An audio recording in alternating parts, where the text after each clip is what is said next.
Suatu kegemparan di seluruh dunia dan hasilnya. Oleh Victor T. Hotef, pendeta dari Persekutuan Davidian Masehi Advent hari ke-7. Sabat, 1 Februari 1947. Kapel Gunung Karmel, Waco, Texas. Sore hari ini kita akan melanjutkan penyelidikan kita terhadap buku Mika. Mari kita melihat kepada pasal yang kelima, dan mulai dengan ayat yang pertama. Mika 5 ayat 1. Sekarang himpunkanlah akan dirimu dalam pasukan-pasukan, hai putri pasukan-pasukan, ia telah mengepung kita. Mereka akan memalu hakim Israel dengan tongkat pada pipinya. Anda dapat perhatikan, bahwa di samping memperkenalkan sejumlah kata pengganti, dia, kita, mereka, ayat ini juga memperkenalkan beberapa judul persoalan yang berbeda, pertama seorang putri pasukan-pasukan, kemudian hakim Israel dan sebuah tongkat. Masalah-masalah lain diperkenalkan juga selanjutnya bersama-sama di dalam pasal ini. Sekarang untuk memperoleh gambaran dan pelajaran yang diinginkan Ilham, supaya kita memperolehnya dari kata-kata firman ini, maka adalah perlu, supaya kita mempelajari suatu masalah setiap waktu. Dan untuk melakukan ini, kita harus mengelompokkan ayat-ayat itu sesuai dengan masing-masing masalahnya. Oleh karena masalah ayat pertama adalah sama dengan ayat-ayat 10-15, maka kita akan membacakannya secara gabungan sebagai berikut. Mika 5 ayat 10-15. Sekarang himpunkanlah akan dirimu dalam pasukan-pasukan, hai putri pasukan-pasukan. Maka akan jadi kelak pada hari itu, demikianlah firman Tuhan, bahwa segala kudamu akan kutumpas dari tengah-tengahmu, dan segala keretamu akan kubinasakan, dan segala negeri tanahmu akan kuhancurkan dan segala perbentenganmu akan kuruntuhkan, dan segala tenunganmu akan kuhancurkan dari dalam tanganmu. Dan seorang ahli nujum pun akan tiada lagi ada padamu. Segala patung ukiranmu juga akan kubinasakan, dan semua patungmu yang berdiri akan kulalukan dari tengah-tengahmu, maka tiada lagi kamu akan menyembah sujud kepada hasil perbuatan tanganmu. Dan aku akan mengeluarkan dari tengah-tengahmu segala hutan-hutan kayu, demikianlah aku akan membinasakan segala negerimu. Dan aku akan membalas dengan kehangatan murka terhadap orang kafir, sedemikian seperti mereka tidak pernah dengar. Ayat-ayat ini mengemukakan suatu kelompok orang-orang yang baik dan yang jahat yang bercampur, mereka yang akan dibersihkan Allah. Kemudian kata-kata firman itu mengakhiri dengan janji Allah untuk melaksanakan pembalasannya terhadap orang-orang kafir. Kelompok orang-orang yang bercampur itu, gandum dan lalang, jelas membentuk sidang yang sedang mendekati masa penuaian, Matius 13 ayat 30, yaitu masa di mana penyembah berhala akan binasa. Demikianlah akan jadi pada kesudahan alam, malaikat-malaikat akan keluar, dan memisahkan orang-orang jahat dari antara orang-orang benar. Kemudian segala orang suci akan bercahaya bagaikan matahari di dalam kerajaan Bapa mereka. Barang siapa yang bertelinga, hendaklah ia mendengar. Matius 13 ayat 49 dan 43. Kita sekarang tiba pada bagian terakhir dari Mika 5 ayat 1. Sebutan sebelumnya dari kata pengganti, dia, itu dijumpai dalam ayat yang mendahuluinya, yaitu pasal 4, ayat 13. Di sana akan segera kita lihat, bahwa itu adalah Tuhan sendiri. Jadi, jelaslah, bahwa dengan kata pengganti, kita, Mika tentunya bermaksud kepada dirinya sendiri berikut semua umatnya, Yehuda dan Israel, sidang. Jelaslah, bahwa sementara Tuhan bersama-sama dengan pekabaran amarannya, dan teguran-tegurannya melakukan pengepungan terhadap umatnya, maka musuh-musuhnya berhimpun bersama-sama secara berkelompok-kelompok untuk menentang. Sedemikian inilah halnya pada setiap memperkenalkan kebenaran baru yang dibukakan. Sidang adalah logis disebut putri pasukan-pasukan, sebab ibunya gereja Yahudi pada masa Injil Kristus diperkenalkan, mereka telah berkumpul secara pasukan untuk menentang Tuhan. Apalagi oleh pukulan pada muka dan bukan pada punggung, maka hakim Israel itu, Kristus, tentunya sedang berdiri menatap muka dengan mereka, berbicara kepada mereka, alasan mengapa orang-orang Yahudi menyalibkan dia. Ayat-ayat yang menyusul ayat 1 itu kembali meneguhkan kenyataan bahwa hakim itu adalah Kristus. Orang-orang yang memalu dia adalah penentang-penentangnya, yaitu musuh-musuhnya.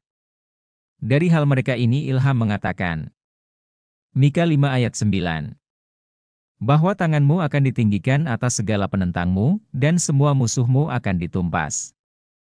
Sesuai dengan perumpamaan-perumpamaan Kristus, masa bagi penentang-penentangnya, segala musuhnya terhadap kebenaran yang berkembang, untuk ditumpas adalah pada permulaan pembersihan sidang, yaitu pada masa penuaian.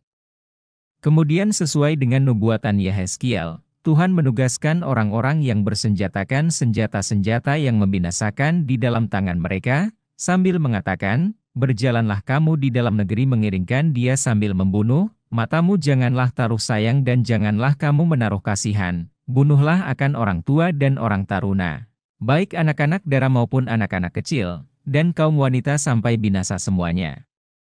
Tetapi janganlah kamu hampir kepada segala orang yang padanya terdapat tanda itu, dan hendaklah kamu mulai dari tempat kesucianku. Maka mulailah mereka itu terhadap segala orang bangsawan yang di hadapan rumah itu. Yehezkiel 9 ayat 5 dan 6. Roh nubuat mengukuhkan semua ini dengan mengatakan sebagai berikut. Disinilah kita saksikan, bahwa sidang, tempat kesucian Tuhan, adalah pertama-tama akan merasakan pukulan dari murka Allah. Orang-orang bangsawan, yaitu orang-orang kepada siapa Allah telah memberikan terang besar, dan yang telah berdiri sebagai pengawal-pengawal kepentingan-kepentingan kerohanian umat, telah mengkhianati kepercayaan yang diberikan kepada mereka. Mereka telah mengambil kedudukan agar kita tidak perlu lagi mengharapkan mukjizat-mukjizat dan manifestasi nyata kuasa Allah seperti di masa dahulu. Masa-masa telah berubah. Semua kata-kata ini malahan menguatkan ketidakpercayaan mereka, dan mereka mengatakan, Tuhan tidak akan berbuat baik, Ia juga tidak akan berbuat jahat. Ia adalah amat pengampun untuk menghukum umat-Nya.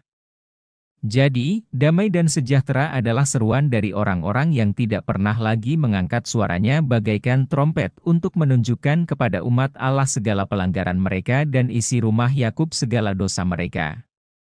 Anjing-anjing yang bisu ini, yang tidak mau menyalak, adalah orang-orang yang akan merasakan pembalasan adil dari suatu Allah yang murka. Laki-laki, gadis-gadis, dan anak-anak kecil, semuanya binasa bersama-sama. Testimonis volume 5 halaman 211. Dan melalui Rasul Petrus Ilham menyatakan, karena waktunya akan datang, bahwa penghukuman harus mulai pada isi rumah Allah, dan jika ia itu pertama-tama berlaku terhadap kita, maka apakah kelak kesudahan segala orang yang tiada menurut Injil Allah. 1 Petrus 4 ayat 17. Mika 5 ayat 2.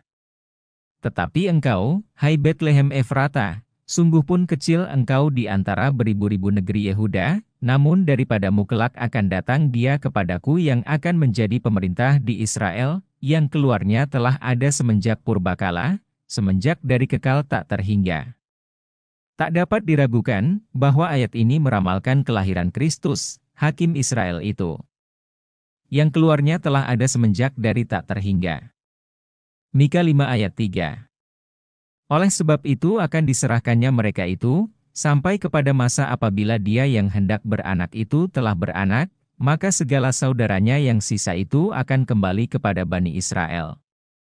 Oleh menyalibkan Kristus dan penolakan mereka untuk kembali kepada Tuhan, maka tak ada apa-apa lagi yang dapat dilakukan bagi orang-orang Yahudi pada masa itu, terkecuali menyerahkan mereka sampai kepada masa apabila dia yang hendak beranak itu telah beranak.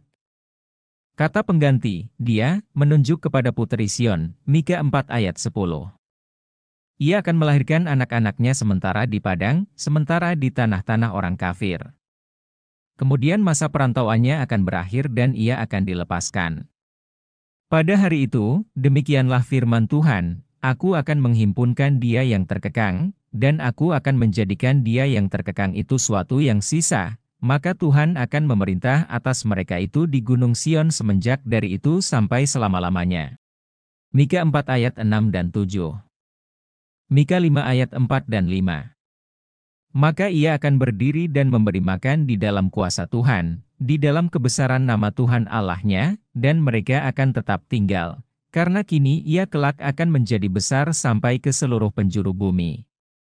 Dan orang ini akan merupakan perdamaian itu, apabila orang Asiria akan datang ke dalam tanah kita, dan apabila ia akan berpijak pada istana-istana kita, maka kita akan membangkitkan melawan dia 7 orang gembala, dan 8 orang penghulu.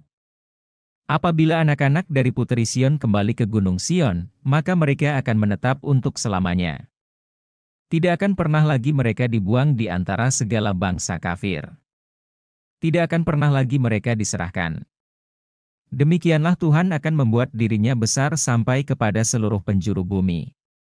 Apabila dia yang hendak beranak itu kelak melahirkan anak, maka orang-orang suci akan membangkitkan 7 orang gembala dan 8 orang penghulu untuk melawan Asiria, artinya, semua gembala milik Allah dan semua orang pemimpinnya, termasuk Kristus, yang ke-8 itu. Mika 5 ayat 6. Maka mereka akan menghabiskan tanah Asiria dengan pedang dan tanah Nimrod pada segala pintu masuknya, demikianlah kelak ia akan melepaskan kita dari orang Asiria itu, apabila ia datang ke dalam negeri kita, dan apabila ia berpijak di dalam daerah-daerah perbatasan kita. Kerajaan Israel yang pernah dibinasakan oleh Asiria, dan juga kerajaan Yehuda yang pernah dibinasakan oleh Babylon, bahkan seluruh 12 suku bangsa Israel itu akan dilepaskan. Dan aku hendak, demikian pernyataan Tuhan, menjadikan mereka itu satu bangsa di negeri di atas gunung-gunung Israel, dan seorang raja akan menjadi raja atas mereka sekaliannya, maka mereka itu tidak akan lagi 2 bangsa, mereka juga tidak akan lagi terbagi dalam 2 kerajaan, mereka juga tidak akan lagi menajiskan dirinya sendiri dengan segala berhalanya, ataupun dengan segala perkaranya yang najis, ataupun dengan sesuatu pelanggaran mereka. Melainkan aku akan menyelamatkan mereka dari semua tempat tinggalnya, di mana mereka telah berdosa, dan aku akan menyucikan mereka, demikianlah kelak mereka menjadi umatku, dan aku akan menjadi Allah mereka. Dan Daud hambaku akan menjadi raja atas mereka itu, dan semua mereka akan memiliki 1 gembala, mereka akan juga berjalan sesuai hukum-hukumku, dan mematuhi semua peraturanku, dan melaksanakannya. Yehezkiel 37 ayat 22-24. Mika 5 ayat 7. Maka orang-orang yang lagi tinggal dari Yakub akan berada di tengah-tengah banyak bangsa bagaikan sebutir embun dari Tuhan, bagaikan curah hujan di atas rerumputan, yang tiada menantikan orang, ataupun harap kepada anak-anak manusia.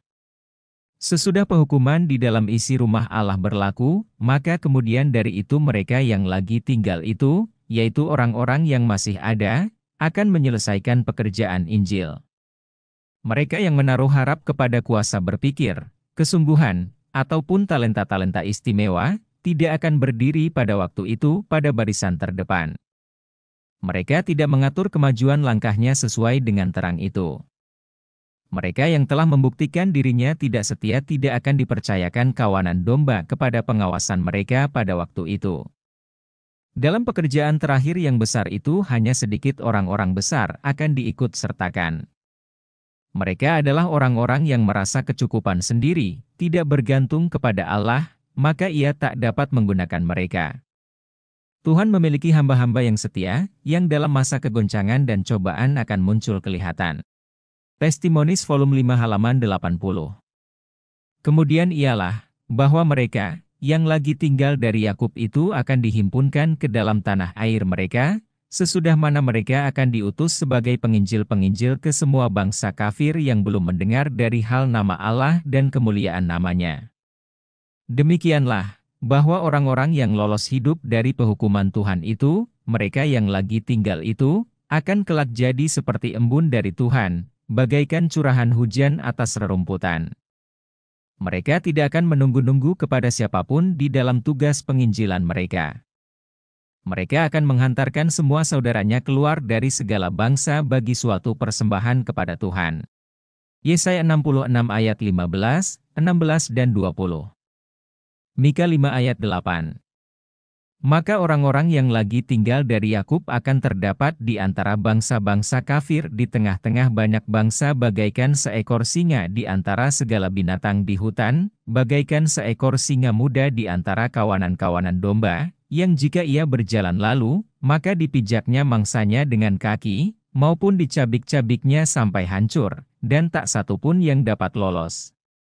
Sementara umat Allah adalah bagaikan embun dan bagaikan curahan hujan bagi orang-orang benar. Ayat 7, mereka terhadap orang-orang jahat adalah bagaikan singa-singa di antara binatang-binatang dan kawanan domba. Dengan kata lain, Injil mereka akan menyelamatkan orang-orang yang bertobat, tetapi membinasakan orang-orang yang membangkang. Mika 5 ayat 9-14. Bahwa tanganmu akan ditinggikan atas segala pembencimu, dan segala musuhmu akan ditumpas.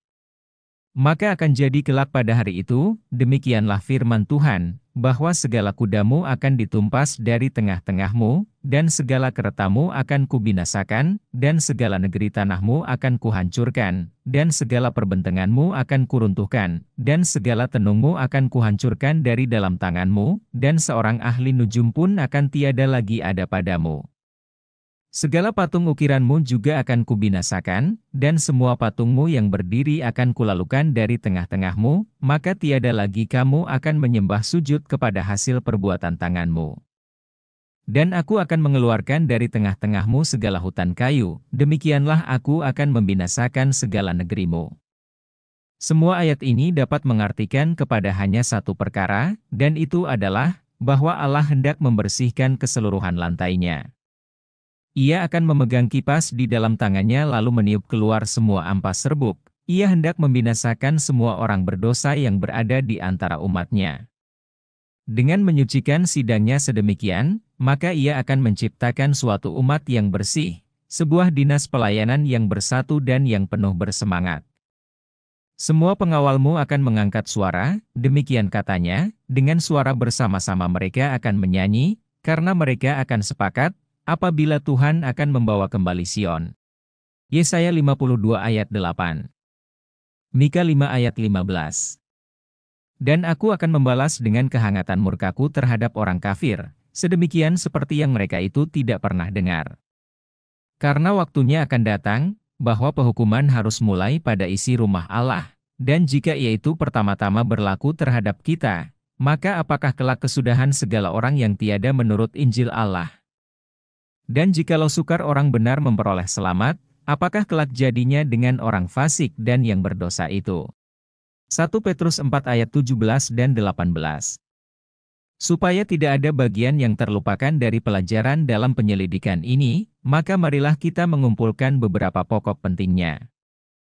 Untuk memulai, maka sekelompok umat yang baik dan yang jelek bercampur bersama-sama dikemukakan. Mereka, seperti yang kita saksikan, membentuk sidang yang sedang mendekati masa penuaian dalam mana orang-orang jahat akan dipisahkan dari antara orang-orang benar.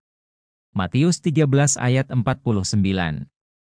Sementara Tuhan dengan sebuah pekabaran yang berisikan amaran-amaran dan teguran-teguran membuat kepungan melawan umatnya, maka penentang-penentang berkumpul bersama dalam kelompok-kelompok, pasukan-pasukan, untuk menentang.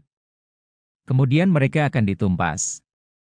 Kuda-kuda, para pemimpin, akan ditumpas, dipecat, dan segala kereta, tempat-tempat pertemuan, dibinasakan. Umat Allah akan selengkapnya dibersihkan dari dosa dan orang-orang berdosa dan hanya orang-orang bertobat akan dibiarkan tinggal.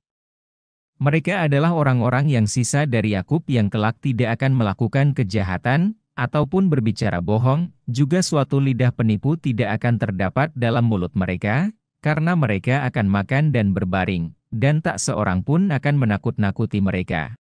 Zefanya 3 ayat 13. Mereka akan dihimpunkan ke dalam tanah air mereka, dari sana mereka akan pergi sebagai misionaris-misionaris kepada semua bangsa kafir. Kepada orang-orang bertobat mereka akan menjadi bagaikan embun dan bagaikan curahan hujan, tetapi kepada orang-orang pembangkang, mereka akan bagaikan singa di antara binatang-binatang dan kawanan-kawanan domba. Demikianlah kegemparan yang ditimbulkan oleh kepungan kebenaran terhadap sidang dan perlawanan penentang-penentangnya terhadap kebenaran itu, yang sudah mulai menarik perhatian dunia, akan menghasilkan pembersihan sidang, Ka'bah. Maleakhi 3 ayat 1-3. Demikianlah Tuhan akan menyelesaikan pekerjaannya di bumi, menghimpunkan umatnya, membinasakan orang-orang berdosa berikut semua orang kafir. Adalah perlu, hari-hari penyucian sidang itu sedang mendekat dengan segeranya. Allah akan memiliki suatu umat yang bersih dan benar. Testimonis volume 5 halaman 80.